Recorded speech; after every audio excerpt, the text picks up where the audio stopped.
Halo semuanya, kembali lagi pada pembahasan Torgat pada chapter 235 season 3. Pada chapter kali ini berjudul Perluasan Retakan part kedua. Baiklah, beralih di suatu tempat di mana pasukan dari distrik merah berhasil kabur menggunakan portal bersama dengan armada Kirin.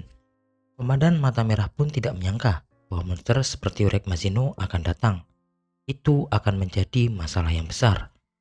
Komandan Mata Merah itu pun bersyukur karena rekan-rekannya berhasil kabur sambil Komandan Mata Merah berkomunikasi dengan mereka karena berpikir mereka akan mati.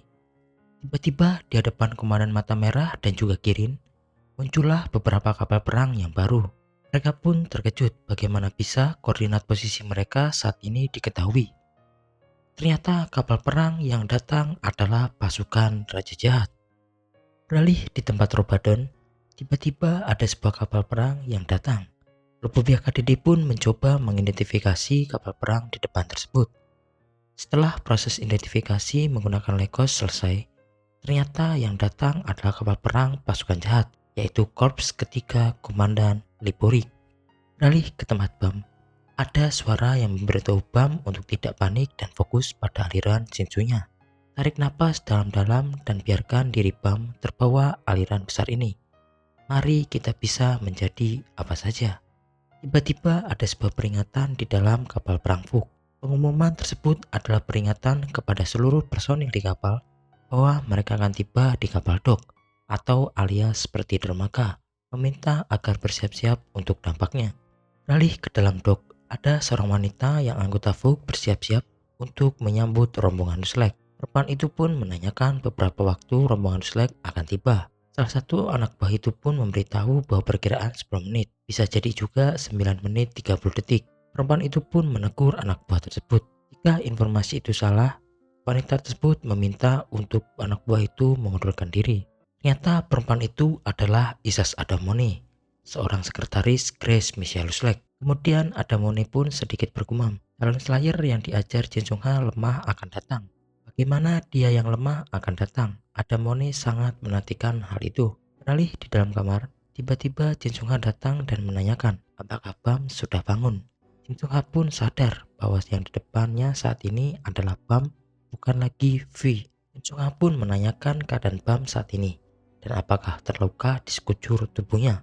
Bam pun merasa masih pusing, tapi bukan masalah yang besar. Bam pun menanyakan mengapa dia bisa berada di sini.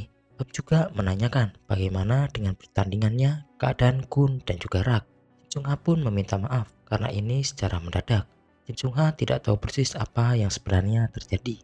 Jin Sungha pun memberitahu Bam bahwa permainan telah berakhir dengan kekalahan keluarga Lopopia dan juga kepala keluarga Lopopia Tromere sudah mati.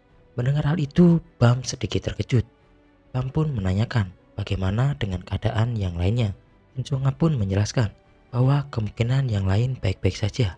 Jin Sungha tidak yakin sepenuhnya, tapi kelihatannya seperti belum ada korban lain di arena pertandingan. Bam pun bertanya apakah itu berita yang valid. Jin Sungha pun menjelaskan bahwa ini berita dari orang-orang yang ada di sana.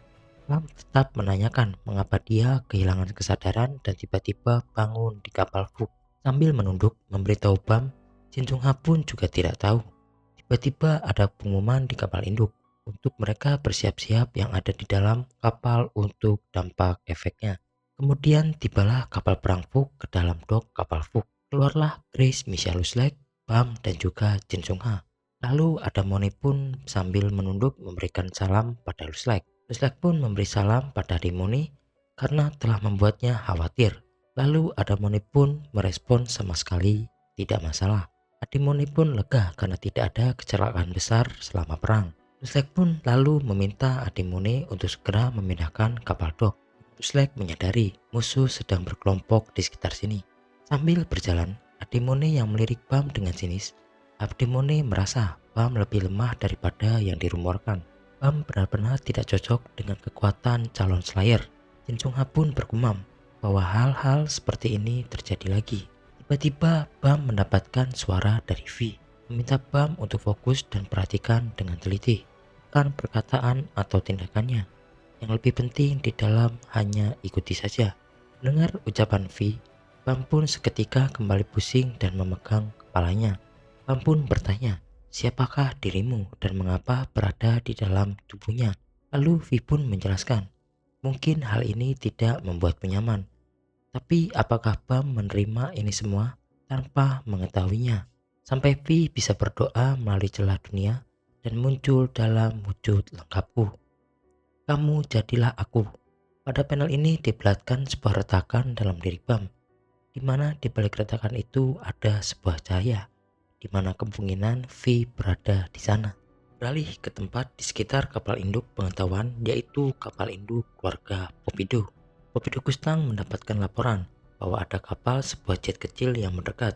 Gustang pun meminta untuk mengidentifikasi kapal tersebut apakah memiliki sebuah tanda. Di panel ini diperlihatkan tangan Gustang yang terputus, disambung oleh sebuah saibok atau sejenis sambungan robot. Mimin kira tangannya bisa disambung kembali atau kembali seperti semula. Ternyata tidak. Kembali ke cerita, orang yang diperintahkan tersebut sedang membawa lekos, akan menganalisanya dan meminta Gustang untuk menunggu. Lama orang tersebut melaporkan pada Gustang. Dari logonya adalah yang datang kapal dari pasukan Raja Jahat. Lebih tepatnya Panglima tertinggi pengawal kerajaan jahat, yaitu Ari Adori Jahat. Gustang pun sedikit heran. Adori pun yang berdiri dengan tegak di atas kapalnya. Tak lama dalam kapal induk Popido ada sebuah pengumuman. Kun dan Endorsi pun bingung dengan apa yang terjadi. Tiba-tiba ada penyusup yang datang ke ruangan Bam dan juga Endorsi. Penyusup itu ternyata mencari Kun. Kemudian Kun sepertinya mengetahui penyusup yang ada di depannya.